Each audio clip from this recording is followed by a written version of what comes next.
시청자 여러분, 안녕하셨습니까? 주님과 함께 5분 묵상의 시간을 갖겠습니다. 오늘은 역대하 4장 말씀을 묵상합니다. 본문은 성전 내의 기구들과 성전뜰의 기구를 만드는 사실을 기록하고 있습니다.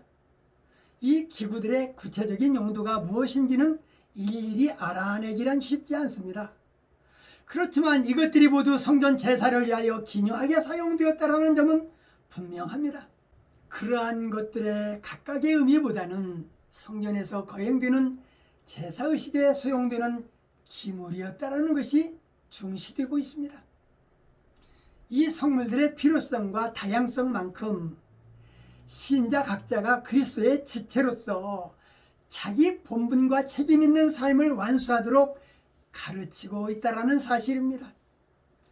성전 기물이 거룩한 것으로 구별되었듯이 하나님께 속한 자들은 모두가 거룩한 존재들입니다.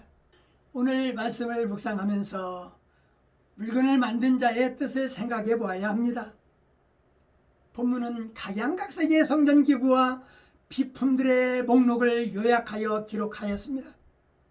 후람이 솔로몬 왕의 지시대로 놋제품을 만드는 사실이 언급되어 있고 금으로 된 성소기구와 문들에 관하여 쓰여져 있습니다.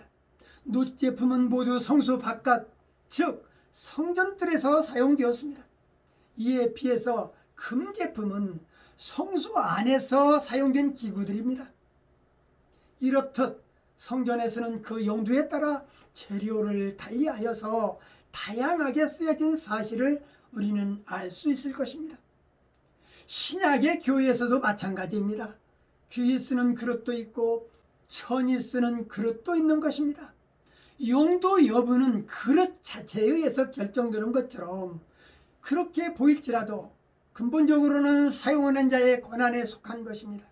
그러므로 주인의 쓰임에 합당한 여부의 곧 판단 기준은 재료의 종류나 모양에 따른 것이 아니라 깨끗함 여부에 의해서 결정되는 것입니다.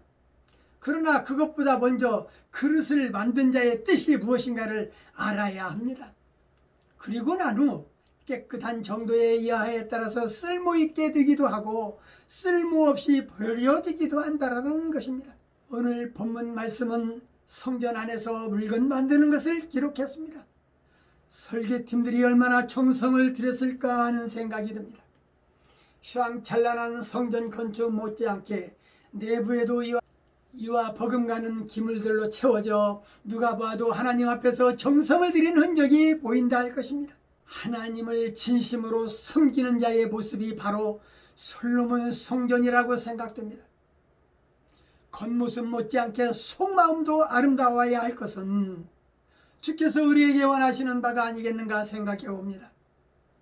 우리에게는 금붙이가 없어 치장할 수는 없으나 주께 드리는 정금 같은 믿음이 우리에게는 간직되었다라는 사실입니다. 휘황찬란하게 건축된 솔로몬 성전은 훗날 백성들의 타락으로 바벨론의 침략 당시 느부갓네살에게 파괴당하였음을 성경은 말하고 있습니다. 성전 안의 기물들을 살펴보면 다양한 종류들이 다양한 자리에 배치되어 있는 모습이 눈에 띌 것입니다. 하나님의 도구들로 아름답게 사용되는 것처럼 오늘날 성도들도 각자 받은 달란트를 발휘하여 하나님께 귀히 쓰임받는 그릇으로 사용되어야 할 것입니다. 주님께 드리는 정금 같은 우리들의 믿음은 흔들리지 않아야 합니다. 정금은 불 속에서 단련됩니다. 변하지 않습니다. 보물 중에 값진 보물이 정금입니다. 우리의 믿음이 단련된 정금 같다면 변할 수가 없는 것입니다. 지금 우리의 믿음이 정금 같은 믿음으로 주를 섬기고 있는지 뒤돌아보는 시간이었으면 좋겠습니다. 오늘 말씀 여기까지입니다. 시청해 주셔서 대단히 감사합니다. 안녕히 계십시오. 내일 다시 뵙겠습니다.